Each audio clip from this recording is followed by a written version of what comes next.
Today we confront an event that demands our full attention. News is emerging that Qatar has launched a massive strike on Israel's Ashdod power plant, and the implications of this act are far-reaching. When a nation's energy infrastructure is attacked, the impact goes beyond physical destruction. It reverberates across society, the economy, and geopolitics. Ashdod is not merely a city, it is a hub of industrial, commercial, and civilian activity. By targeting its power plant, Qatar has struck at the very lifeblood of daily life, and in doing so, has challenged Israel's sense of security, resilience, and strategic dominance. Consider the first hook. Israel has long been seen as the military and technological fortress of the Middle East. Advanced missile defense systems, elite intelligence networks, and sophisticated cyber capabilities have projected an image of invulnerability. Yet a single strike, strategically aimed at critical infrastructure, exposes vulnerabilities that no system of walls, radars, or drones can fully protect. The Ashdod attack serves as a stark reminder that in modern conflict, infrastructure is as much a battlefield as the front lines. Qatar's bold strike on Israel's Ashdod power plant has become more than just a military event. It is a historic turning point that demands careful consideration. For decades, Qatar has been seen primarily as a wealthy Gulf state, relying on its vast natural gas reserves, playing the role of mediator in regional disputes, and projecting influence through diplomacy, media, and financial leverage. Yet, this attack marks a new chapter, one in which Qatar steps out from behind the scenes and enters the theater of direct confrontation. The choice of target is as revealing as the strike itself. Attacking a power plant is not a random act of violence, it is a calculated political and military statement. It says, in effect, we understand where your vulnerabilities lie, and we are prepared to expose them. This alone makes the strike a bold escalation that forces the world to reassess Qatar's position in the regional balance of power. Why is this so significant? Consider this: Israel, with its advanced missile defense systems, intelligence apparatus, and military dominance, has long been seen as nearly untouchable in the Middle East. For Qatar, a small state with a fraction of Israel's population and military resources, to target a critical facility inside Israel represents a direct challenge to that perception of invulnerability. It is the kind of move that shakes confidence not only inside Israel but also among its allies, particularly the United States. It sends a clear signal. Israel's security is not absolute, and even a small nation with determination and resources can pierce its armor. That message reverberates across the region, emboldening some and alarming others. Now let's add another hook. The attack is not only about Israel, it is about Qatar's evolving identity. For years, Qatar has invested heavily in soft power, hosting international sporting events like the World Cup, financing global media outlets like Al Jazeera, and presenting itself as a modern, progressive Gulf state. But with this strike, Qatar demonstrates that it is willing to shift from soft influence to hard power when it sees fit. This transformation is not just about one attack, it is about a nation positioning itself as a major actor in shaping the trajectory of Middle Eastern conflicts. That shift has consequences far beyond Israel's borders. Economically, the strike highlights the irony of a state built on energy wealth attacking another state's energy infrastructure. It reflects an understanding that energy is not just fuel, it is lifeblood. By hitting Ashdod's power plant, Qatar struck at the heart of Israel's ability to sustain its economy and its population. Power plants are not symbolic in the abstract, they are the foundation of modern life. Hospitals, industries, communication networks all depend on electricity. By targeting such a facility, Qatar aimed not merely to damage a building, but to disrupt an entire system of daily functioning, creating a psychological impact that goes beyond the blast zone. And let us not underestimate the global ripple effect. This act will not be viewed in isolation by neighboring states. Nations like Saudi Arabia, Iran, and Turkey are watching closely, recalculating their strategies in light of Qatar's boldness. Global powers, too, will be forced to reconsider. The United States, already deeply entangled in Middle Eastern conflicts, cannot ignore an attack that threatens its closest ally in the region. Europe, grappling with its dependence on energy imports, and the fragility of its own infrastructure, sees in this event a warning of what might come if conflict spread further. The attack thus transforms from a local strike into an international message. The boldness of Qatar's action lies not just in what was done, but in how it redefines expectations. It challenges assumptions about power in the Middle East, undermines the myth of absolute security, and raises urgent questions about what comes next. Will Israel retaliate with overwhelming force? Will Qatar double down on its aggressive posture? Or will this spark new alignments and coalitions across the region? These are the uncertainties that make this event so consequential. And as history shows us, moments of uncertainty are often the sparks that ignite larger fires. The choice of target in Qatar's attack on Israel's Ashdod power plant reveals far more than the immediate destruction it caused. This was not simply about launching rockets or sending a military message. It was about striking at the heart of Israel's stability and shaking the psychological foundation of its people. Infrastructure is the nervous system of any modern state, and power plants are its beating heart. Without electricity, daily life grinds to a halt. Hospitals lose the ability to save lives, industries cannot produce goods, communications are disrupted, and ordinary families are left in darkness. By deliberately hitting a facility that sustains all of these functions, Qatar demonstrated that modern warfare is no longer about territory alone, it is about crippling the systems that make life possible. That choice was symbolic, and it was designed to create fear and uncertainty far greater than the physical damage itself. Think about the hook here. Israel has prided itself on being a fortress state, protected by advanced defense systems and unrivaled military strength. Yet what does it mean when a single strike on a power plant exposes vulnerabilities that military hardware cannot easily shield? The symbolic power of this attack lies in showing that even the most secure nations can be destabilized not by direct clashes with armies, but by blows to the essential infrastructure that underpins their survival. That realization forces Israelis to confront a troubling truth. The enemy does not need to march across borders or topple cities to cause chaos. It needs only to identify the fragile points of everyday life. The symbolism also extends to the regional and global audience. Israel's adversaries see this as proof that the myth of invulnerability can be pierced, and they will draw lessons from it. Striking a power plant is not just about Israel, it is a statement to the entire world that no system, however sophisticated, is immune to targeted disruption. In this sense, Qatar's action operates on two levels: the physical destruction of energy infrastructure and the psychological warfare of reminding both citizens and leaders that their sense of security is more fragile than they believed. At the same time, for Israel's allies, particularly the United States, the symbolism carries another weight. The attack calls into question the effectiveness of years of investment in defense cooperation, intelligence sharing, and technological upgrades. If such an essential facility can be struck despite those protections, then what else lies within reach? For policymakers in Washington, London, and Brussels, this attack highlights the dangers of a new era where wars are fought not only with armies in deserts or skies, but with strikes that destabilize the functioning of entire nations. Let us not overlook how this affects the Israeli public. When a military base is attacked, citizens can still distance themselves emotionally, thinking of it as part of a distant battlefield. But when the lights flicker out in their own homes, when hospitals sound alarms because backup generators must be activated, when businesses shut down due to power cuts, that is when fear becomes personal.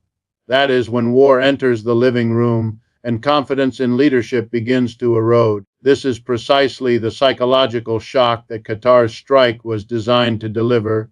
There is another hook here, one that makes this attack particularly striking: energy itself as the currency of Qatar's power.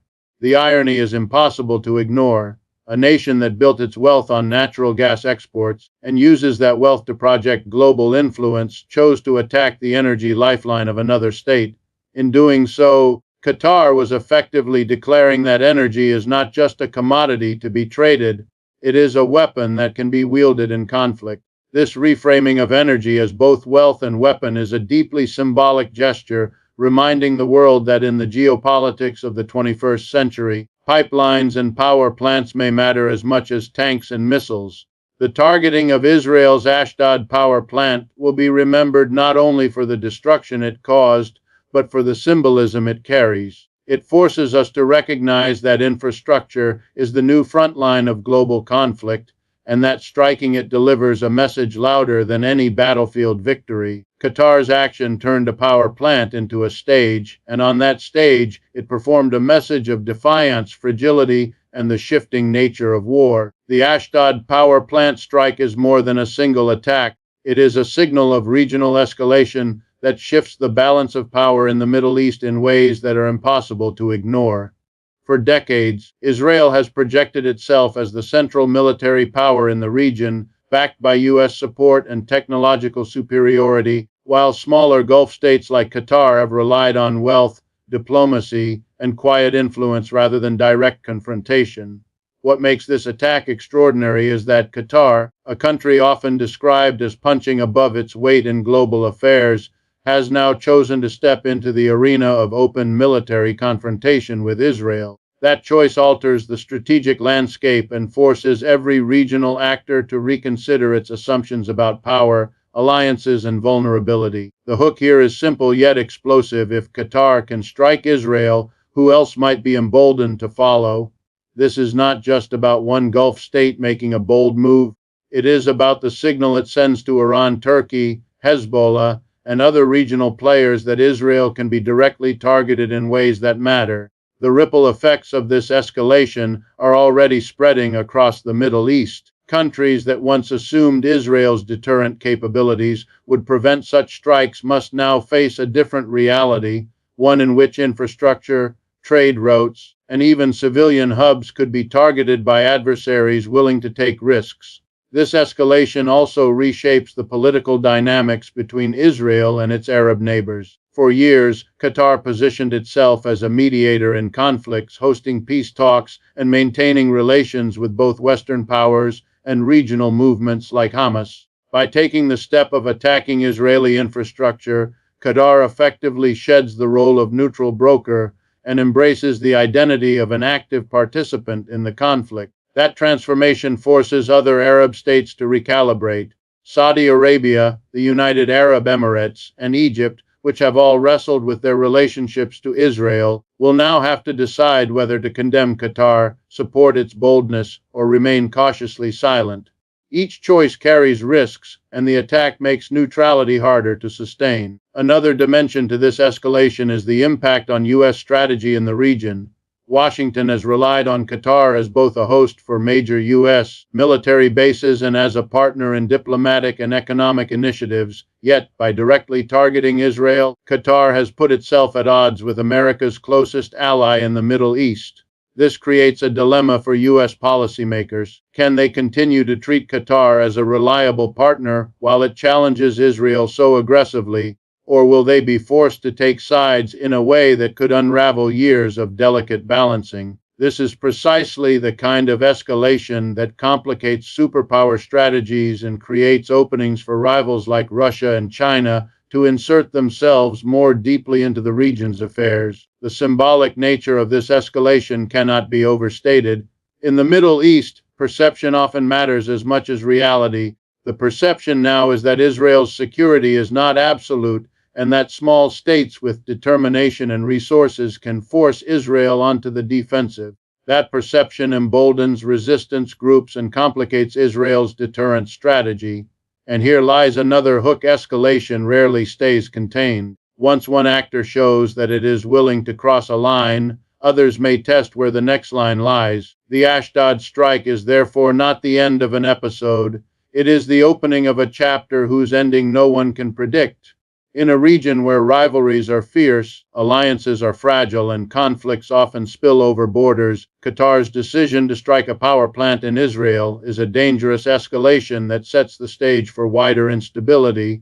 It challenges the status quo, provokes reassessment by every actor involved, and makes clear that the conflicts of the Middle East are entering a more volatile, unpredictable phase. The Ashdod attack may well be remembered as the moment when a regional confrontation began to transform into something larger, riskier, and far more consequential.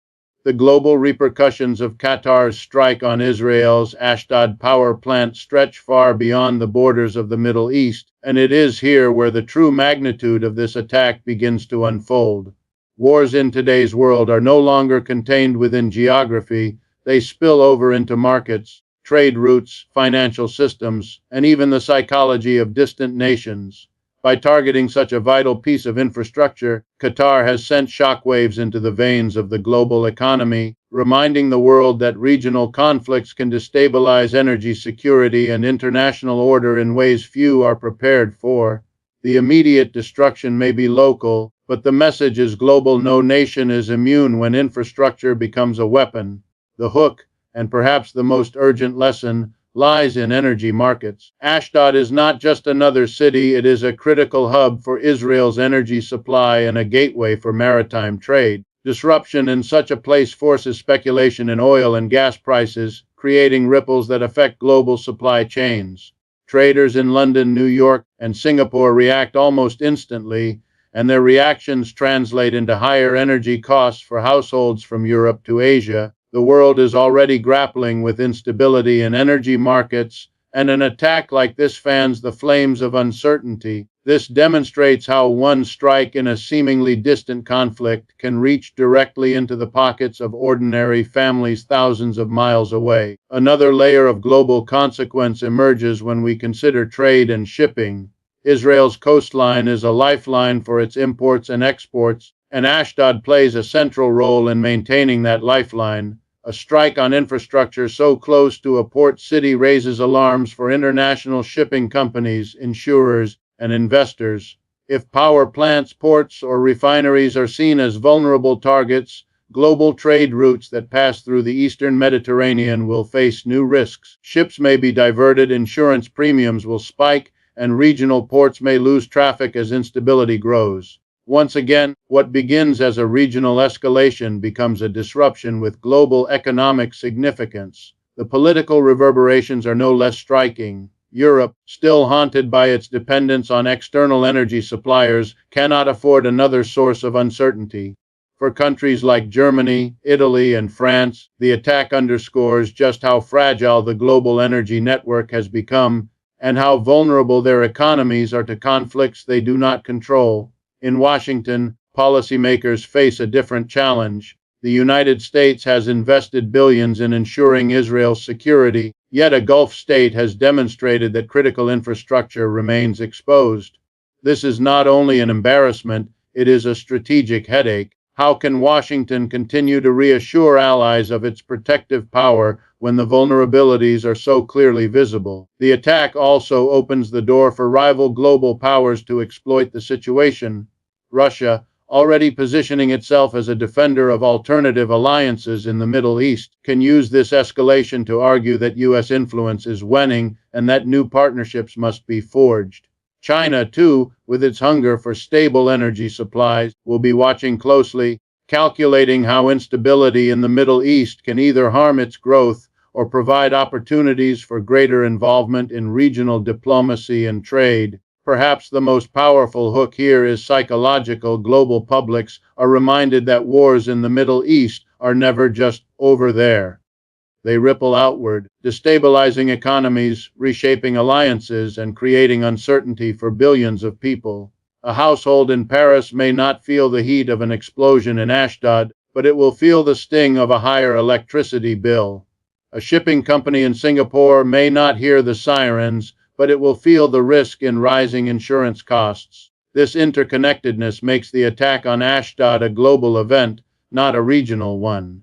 Qatar's decision to hit Israel's power infrastructure has therefore rewritten the script. It was not simply a missile strike, it was a calculated move that destabilized energy markets, shook international trade, tested alliances, and gave rival powers new openings. In doing so, it has reminded the world of a truth too often ignored, that the front lines of modern conflict run through stock exchanges, fuel depots, and household budgets just as surely as they do through battlefields. Israel's response to Qatar's strike on the Ashdod power plant is now the focal point of both regional and global attention, and it carries stakes that go far beyond immediate retaliation.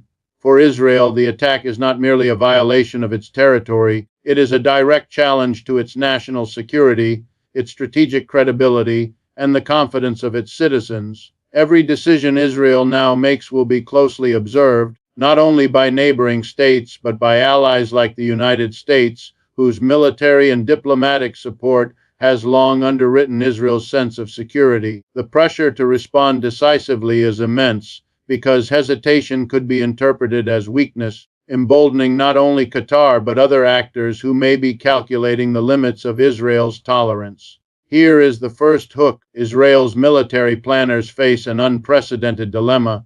The nation is highly advanced in its intelligence gathering, air defenses, and cyber capabilities, yet a single strike on critical infrastructure has already exposed vulnerabilities that could invite further attacks. Retaliating too aggressively risks widening the conflict and drawing in regional powers like Iran or Lebanon's Hezbollah, while responding too cautiously risks signaling that even a small Gulf state can act with impunity.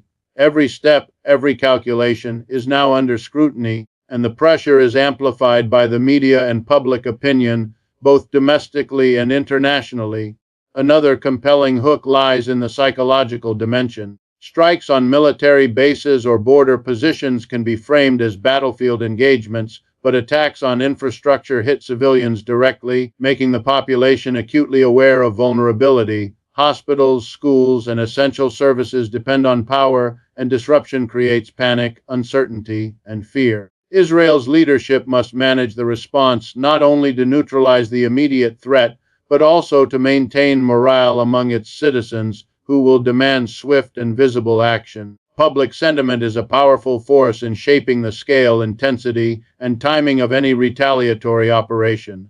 Israel's response also carries broader regional implications. Neighboring Arab states are watching carefully, as are Gulf powers like Saudi Arabia and the United Arab Emirates, who must consider their own strategic calculations in light of Qatar's bold action.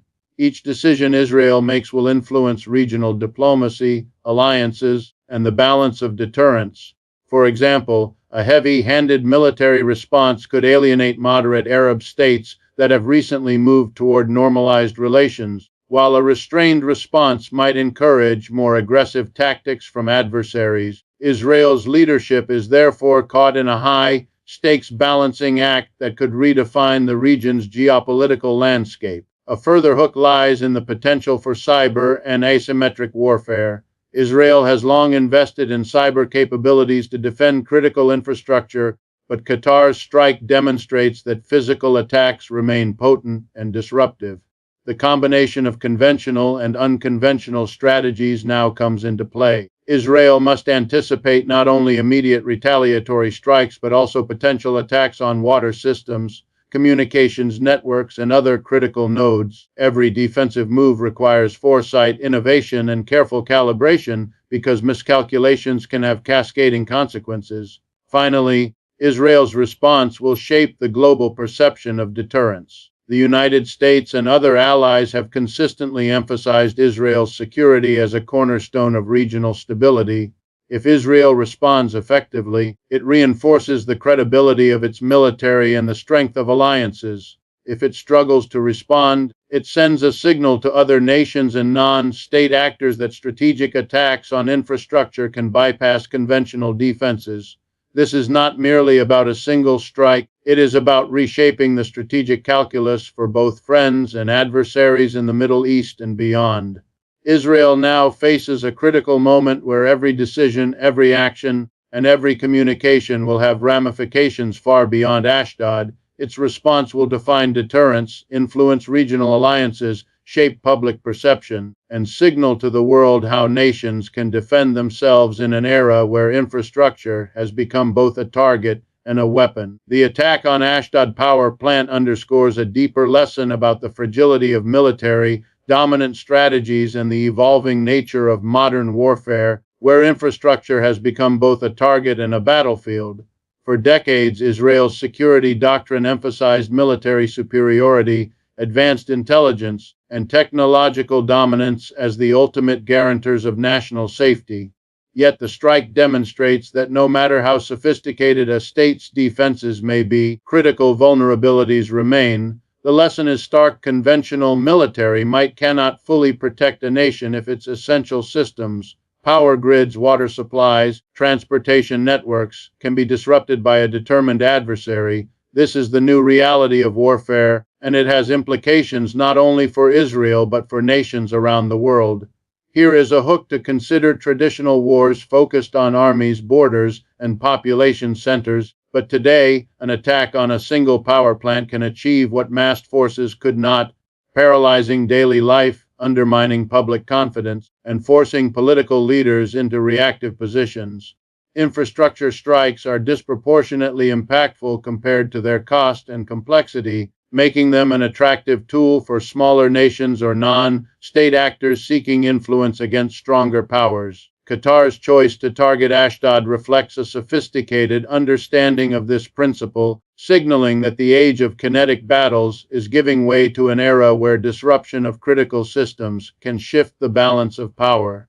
Another critical hook is psychological. The targeting of infrastructure transforms the nature of fear and security. Military bases and checkpoints are expected targets in conflict, but power plants, water treatment facilities, and communication hubs are intimate parts of citizens' daily lives.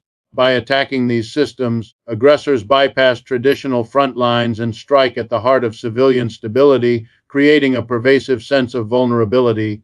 In doing so, they force governments to allocate resources toward protecting infrastructure as rigorously as they defend borders, fundamentally altering strategic priorities. The attack also demonstrates the limits of deterrence.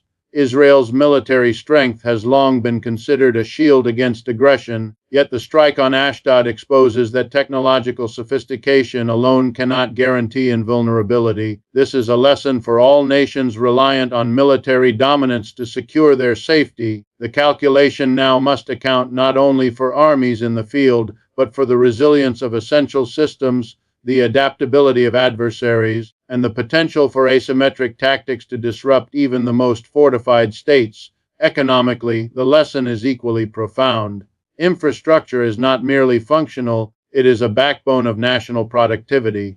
When it is disrupted, economic activity stalls, supply chains falter, and investor confidence wavers. Qatar's attack on Ashdod sends a warning that the economic and psychological impacts of infrastructure strikes can amplify political and military objectives. States must recognize that protecting power grids, ports, and communication networks is no longer optional. It is a core element of national security strategy. Finally, the strike highlights the evolving interplay between technology, strategy, and political signaling.